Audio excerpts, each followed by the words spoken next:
All right, so today we are diving into the innovator's dilemma, which is, I feel like practically business gospel at this point. Yeah. Um, but, the one right, it's like, why is it that companies that are doing hmm seemingly everything right can still fail?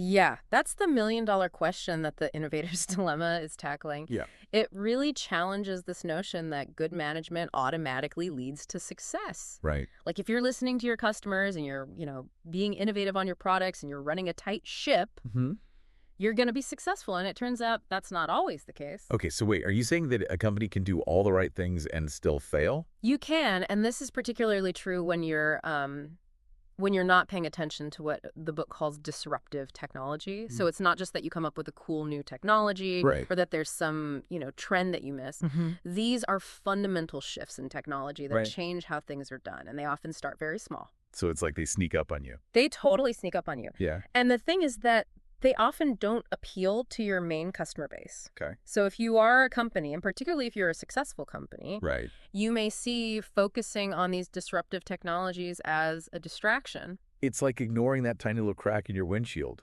because, hey, it's not blocking my view. Exactly. But then it's like, bam, Yeah, the whole thing spider webs out. that's a great way to put it. Yeah. And one of the examples that he gives in the book is actually looking at the disk drive industry. Okay, now we're going way back to like the giant beige boxes. Yeah, exactly. What is it about disk drives that makes them such a poster child for this big idea? Well, the disk drive industry is perfect for this because it had these rapid cycles of innovation. Right. So things were changing quickly, Mhm. and there's lots of data to analyze. Okay. And so what he found was this pattern Okay. where repeatedly you would have these leading firms Yeah. that would be fantastic at incremental improvement to technology, Okay. what he calls sustaining innovations, hmm making a good product better. Right. But then along would come these disruptive technologies, which were smaller, cheaper Okay. disk drives that appealed to a niche market at first. hmm And these companies didn't see them coming.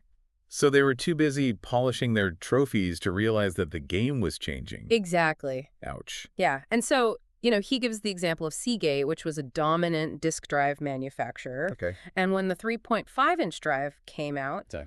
they looked at that and said, well, none of our customers need that. Our Right. customers are building big computers. They don't need these tiny little drives. And they Right. just kind of ignored it. It was like bringing a flip phone to the smartphone party. Exactly. Yeah. But the thing is about these technologies is as they improve, Right. they can very quickly become good enough to become the standard. Yeah. And those companies are left in the dust. Brutal. But that can't just be a disk drive phenomenon. No, it's not. What other industries did Christensen look at? So he found the same pattern in industries you wouldn't think of as being this Okay. fast-paced technological advancement. Give me an example. Give me an industry. So he looked at the mechanical excavator industry.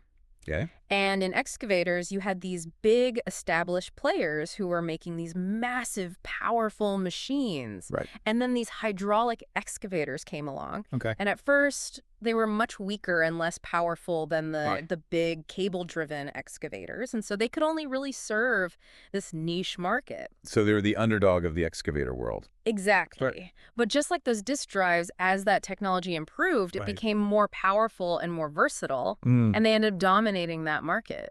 Wow. Talk about a total shift. Yeah. So what is the root cause? Why are even these good companies with presumably smart people, Yeah. why do they have such a blind spot for this? That's the real heart of the innovator's dilemma.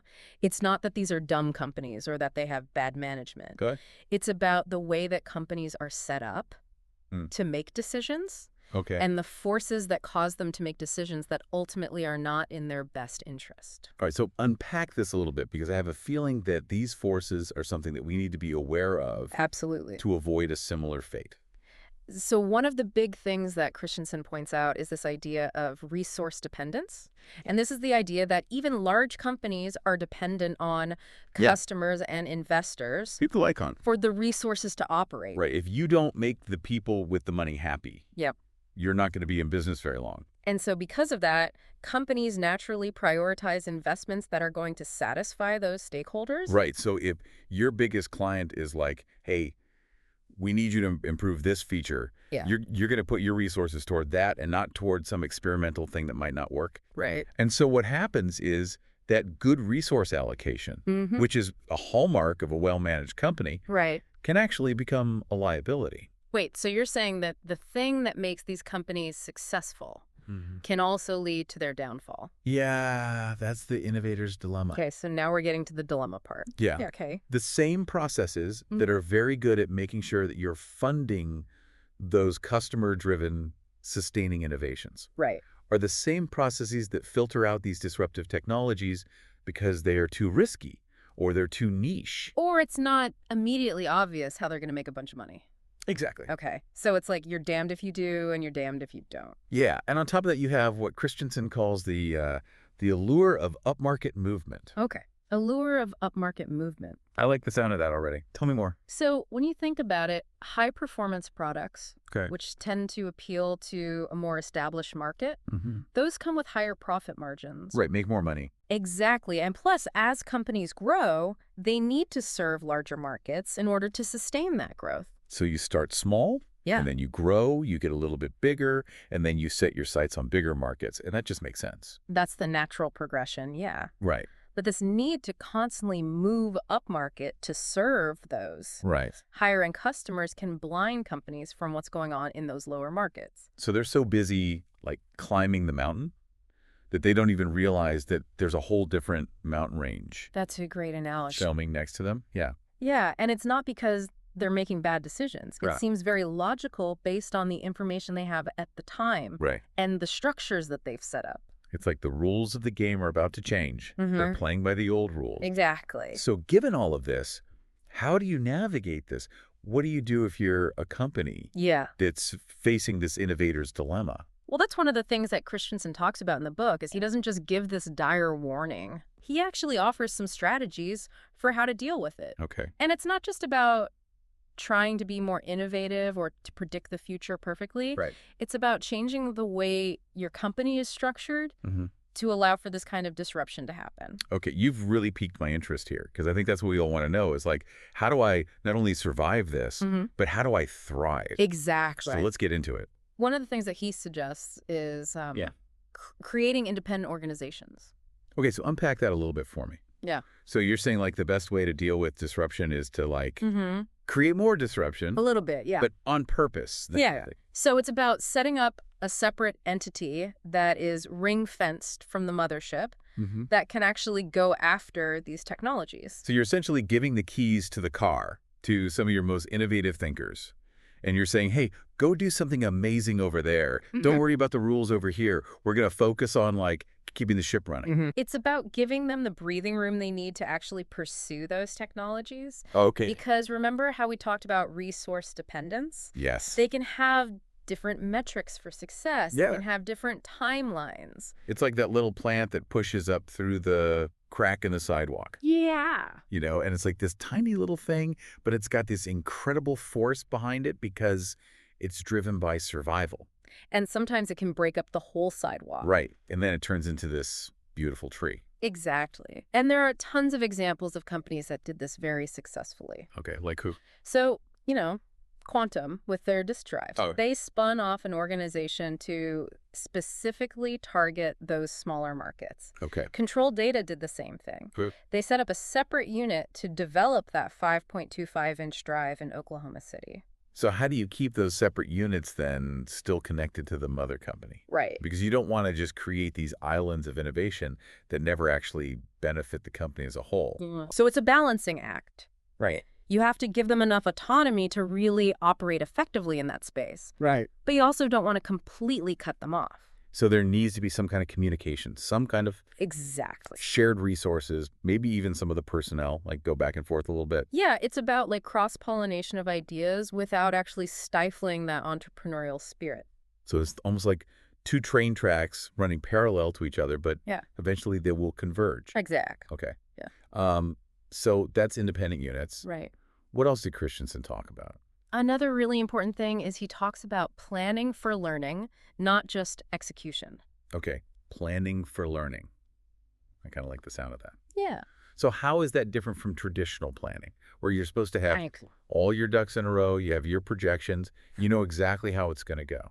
So that kind of planning works really well when you have historical data Right. and you have customer preferences that you Right. can use to predict what's going to happen in the future. Right. But when you're dealing with a disruptive technology, you're essentially creating the future. So it's like you have a roadmap, but you're in uncharted territory. Yeah, it's like using a map of California to navigate the wilderness. Ouch. It's not going to work. Yeah. Give me an example of a company that like learned this the hard way.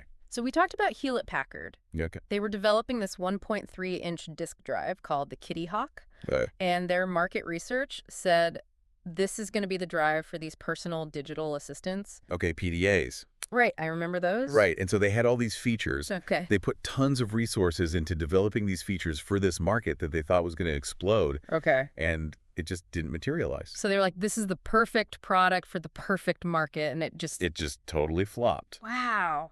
Ouch. Talk about a tough break. Yeah. But yeah, it just shows that Yeah. you can have all the smarts in the world, Yeah. but if you're not prepared for For the unexpected, the unexpected, yeah, you can still fail. Ellie, totally. Yeah. So it sounds like what you're saying is it's not just about having the right product at the right time, it's also about being able to adapt. Yeah. And this is where leadership comes in. Okay. All right, let's talk about leadership. Mm-hmm. Because at the end of the day, companies don't make decisions, leaders do. Yeah. So how can leaders guide their teams through this, these turbulent waters? Yeah. What separates the leaders who are able to ride this wave and the leaders who get swept under? And, this is something that Christensen really grapples with in the book. Okay. Because, a lot of times we think of leaders as being Visionary. visionary, right? Yep. They're supposed to be the ones who are out in front, guiding the way. Setting the course. But even those leaders can fall into this trap of, what got me here Right. isn't necessarily going to get me there. Right. If it ain't broke, don't fix it. Right. But in this case, what ain't broke might actually break you in the future. Exactly. And so how do you make that transition as a leader? Yeah. How do you shift your mindset from that? Okay. This is good stuff. Yeah. We're going to come back in the next part. So we talked about creating these independent units, these little disruptors in the making within companies. Yeah. And we talk about shifting from like a planning to execute to like a planning to learn mindset. Right. But where does leadership fit into all of this? How do leaders, especially leaders who have had, success doing things a certain way, how do they make that leap to embrace this new way of thinking? That's the challenge, isn't it? Because it takes a certain kind of leadership to Yeah. not only steer the ship in calm waters, but to really be able to see those storms coming. So you're not just talking about like your average everyday CEO. You're talking about somebody who's got a little bit more. They have to be visionary in a way, to be able to see beyond how things are currently done Right. and what's got them to this point. Right. But really think about what are those things on the horizon that could completely upend this. Right. And to be able to bring everybody along with them. Yes, and it's not just about having that vision. It's about fostering a culture within an organization Okay. of curiosity, of skepticism even. It's almost like that moment when you're a kid and you realize that adults don't actually have all the answers. They're just really good at pretending like they do. And, the best leaders are the ones who can admit that Yeah. and can say, you know what?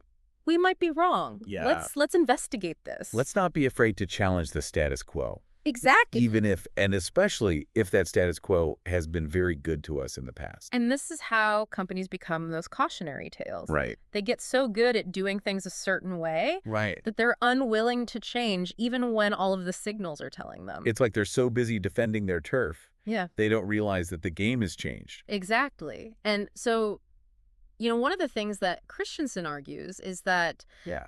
the really great leaders in this space are the ones who are willing to cannibalize their own business. Okay, so that takes guts.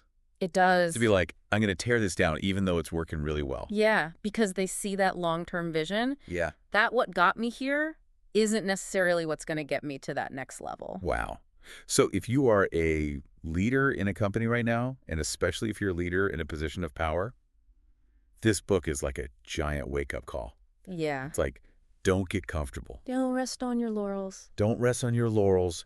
You constantly have to be vigilant. You have to be out there looking for those disruptive forces, Even if they're small. even if they seem insignificant, and then having the courage to act on that. Yes. even when it's uncomfortable. That's where that planning for learning comes in. Right. Because you can predict it perfectly. You have to be willing to experiment and say, Right. okay, well, that didn't work. We're going to adjust. What did we learn? Yeah.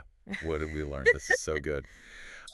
So we've covered a lot of ground today. We have. Is there one thing you would want our listeners to take away from this deep dive? I think the biggest takeaway is these seemingly small, insignificant things. Great. Those little technologies, those niche markets, those crazy ideas that come out of left field. Yeah.